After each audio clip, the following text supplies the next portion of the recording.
ठीक आहे. काल काय केलं आपण की पी-एफ पर्यंत झालं, प्रोफेशनल टॅक्स केलं, सगळे आपलं काय केलं पे हेड्स ॲड करून घेतले. आता आपल्याला यायचं बॅक स्पेस. कुठे यायचं? बॅकला आलो. बॅकला आल्यानंतर काय करायचं? इथं क्रिएटवर येणं. आपण सर्वात पहिले काय केलं? वर घेतलं. त्याच्यानंतर अटेंडन्स प्रोडक्शन टाईप घेतलं, पे हेड्स घेतलं. आता आपल्याला घ्यायचं एम्प्लॉईज ग्रुप. काय घ्यायचं? एम्प्लॉईज. काल इथपर्यंत आपण घेतलेलं आहे. पे हेड्स पर्यंत आपलं कालचं झालेलं आहे. आता आपल्याला काय करायचं? Employees group. आता एम्प्लॉईज ग्रुप म्हणजे काय? कॅटेगरीज असतात बघा. जेव्हा आपण एखाद्या पोस्टसाठी अप्लाय करतो, तिथं मॅनेजरची पोस्ट असते, सुपरवायझरची असते, ॲडमिनची असते, वर्करची असते. वेगवेगळ्या अशा पोस्ट असतात. समजा प्रत्येक डिपार्टमेंट म्हणजे कंपनीमध्ये वेगवेगळे डिपार्टमेंट असतात. फॉर एक्झाम्पलसाठी एक वर्कर डिपार्टमेंट असेल. आता वर्कर डिपार्टमेंटसाठी त्यांना 10 एम्प्लॉईज भरायचे, तर सगळ्याला सेम सॅलरी ठेवणार ना.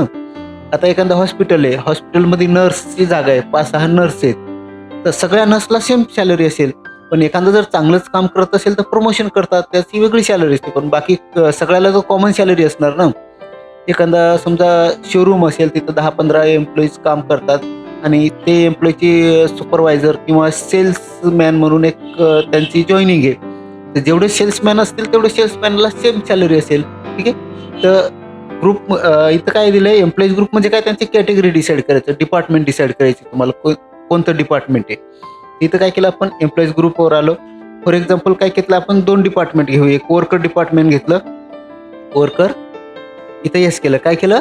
येस. एंटर.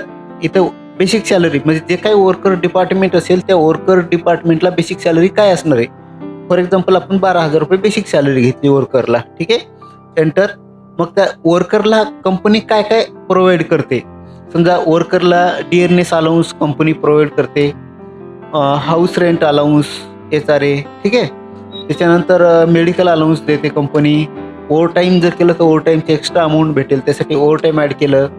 1 आवर म्हणजे एका तासाला किती अमाऊंट भेटणार आहे ते आपल्याला काय करायचे? ते फिल करायचं. समजा आपण एका तासाला ₹40 घेतलं, ₹40 घेतलेले आहेत. एंटर. एंटर. त्याच्यानंतर पी-एफ. ठीक आहे. पी-एफ डिडक्शन होणार आहे, टॅक्स डिडक्शन होणार आहे, ट्रॅव्हलिंग अलाउन्स मिळणार आहे. जे जे डिडक्शन होणार आहे आणि काय काय अप्लिकेबल करायचे हे सगळं इथं ॲड करून घ्यायचे. ठीक आहे. ॲड केल्यानंतर एंटर, एंटर, एंटर झालं. नंतर बॅकला यायचं. कुठे यायचं? बॅक यायचं. आता आपण काय केलेलं आहे? Employees group. त्याच्यानंतर घ्यायचं एम्प्लॉईज. काय घेतलं? एम्प्लॉईज. एम्प्लॉईज. एंटर.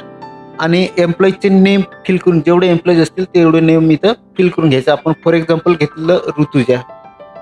ठीक आहे. आता ऋतुजा घेतल्यानंतर इथं काय केलं की ऋतुजा कोणत्या कॅटेगरीत आहे? आपण समजा 2 कॅटेगरी घेतलं. एक वर्कर घेतलं. नंतर जॉइनिंग डेट, एम्प्लॉईची जॉइनिंग डेट काय असेल ते टाकू शकतो. इथं दिले डिफाईन सॅलरी डिटेल्स, म्हणजे त्याचे डिटेल्स आपल्याला फिल करायचे. इथं काय करायचं? येस करायचं. काय करायचं? येस. आता येस केल्यानंतर इथं विचारलंय कॉपी फ्रॉम एम्प्लॉईज ग्रुप, म्हणजे जे काय ग्रुपला सॅलरी आहे ते कॉपी करायचे, त्याच एम्प्लॉईजला तीच सॅलरी ठेवायची असेल तर काय करायचं?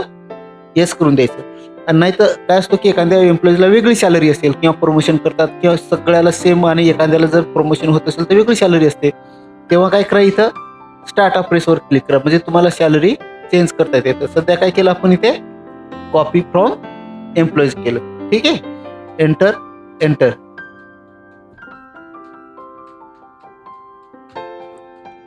आणि जेव्हा आपलं एखादी कंपनी जॉईनिंग करतो ना त्यावेळेस आपलं जॉईनिंग लेटर एक फिल करून घेतात. हे बेसिक डिटेल्स जे विचारलेले ते आपल्याला फिल करावं लागतं. Employees number. ठीक आहे. बाकी सगळे डिटेल्स, त्यांचे अकाउंट नंबर, ॲड्रेस वगैरे, डेट ऑफ बर्थ, ते सगळ्या गोष्टी आपल्याला फिल करावं लागेल.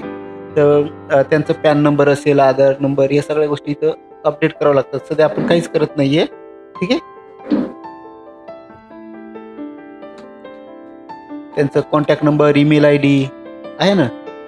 प्रोव्हाइड बँक डिटेल्स, जर त्या एम्प्लॉईची बँक डिटेल्स पाहिजे आपल्याला अप्लिकेबल करायचं असेल तर येस जर केलं तर ती डिटेल्स ओपन होते. हे बघा, अकाउंट नंबर आहे, PC कोड, बँक, ब्रँच, सगळ्या गोष्टी इथं तुम्ही फिल करू शकता. ठीक आहे. मी नो करतो सध्या. ठीक आहे. इथं पॅन नंबर, पॅन म्हणजे permanent account number, pan number पण तुम्ही फिल करू शकता. ठीक आहे. या गोष्टी बेसिक डिटेल्स दिलेले आहेत, हे तुम्ही फिल करू शकता. झालं. काय केलं आपण? एम्प्लॉईज ग्रुप केलं आणि एम्प्लॉईज डिटेल्स झालं. ठीक आहे. स्टार्टिंगला काय केलं होतं आपण? सर्वात स्टार्ट कंपनी क्रिएट केल्यानंतर युनिट वर्कवर आलो. अटेंडन्स प्रोडक्शन टाईपवर आलो होतो. त्याच्यानंतर पे हेडवर आलो. पे हेड पूर्ण डिटेल्स फिल केल्यानंतर आपण कुठे आलो, एम्प्लॉईज ग्रुपवर आलोय.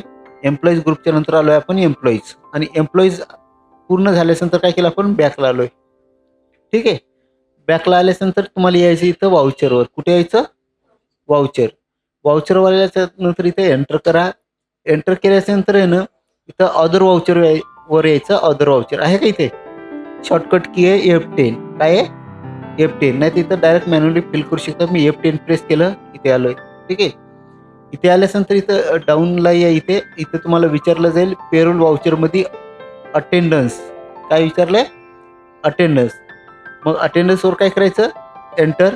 एंटर केल्यानंतर तो एम्प्लॉईज किती दिवस प्रेझेंट आहे, किती दिवस अब्सेंट आहे, ओव्हर टाईम किती केलं, ह्या सगळ्या गोष्टी इथे आपल्याला फिल करायचे. ठीक आहे. इथं काय केलं आपण, ऋतुजा अब्सेंट समजा 2 दिवस, ऋतुजा 2 दिवस अब्सेंट आहे. ठीक आहे. एंटर. नंतर अजून ऋतुजा घेतलं. इथं प्रेझेंट किती दिवस असणार, 28 डेज घेतो फॉर एक्झाम्पलसाठी. ठीक आहे. एंटर.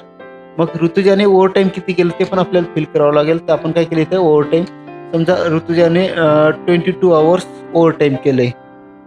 ठीक आहे. Enter enter enter. नॅरेशन देऊ शकता. Enter enter. झालं. या सगळ्या गोष्टी फिल केल्यानंतर काय करायचं तुम्हाला, इथे F4 प्रेस करायचं. काय करायचं, F4.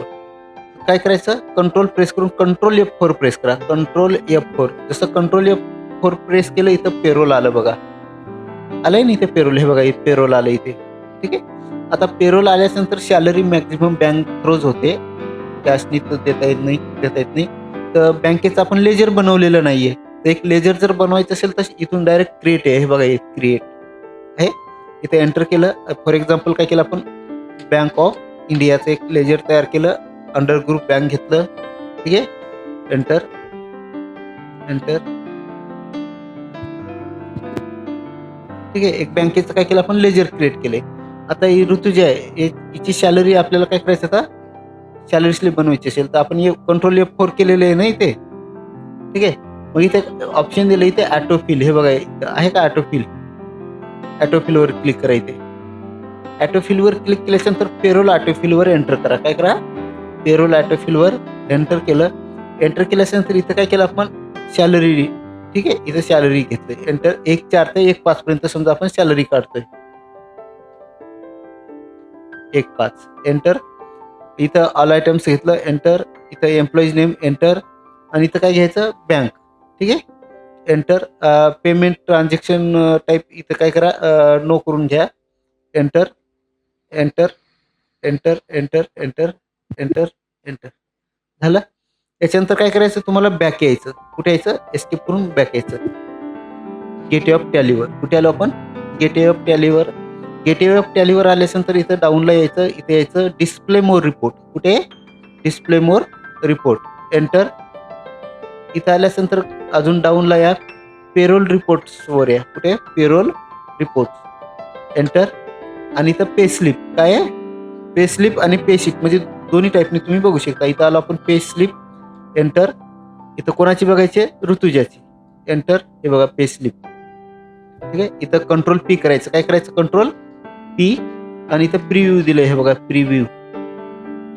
एक तर मॅन्युअली इथं तुम्ही क्लिक करा माऊसनी, नाही तर अल्ट झेड करायचं. काय करायचं, इथं प्रिव्ह्यू केलं. प्रिव्ह्यू केल्यानंतर आपल्याला झूम करून बघायचं. काय करायचं, झूम. तर अल्ट झेड केलं तरी झूम होतो, नाही तर इथे हे बघा झूम ऑप्शन दिलं इथे खाली. अल्ट झेड प्रेस केलं. हे बघा फुल स्क्रीन मध्ये तुम्ही बघू शकता. हे पे स्लिप इथं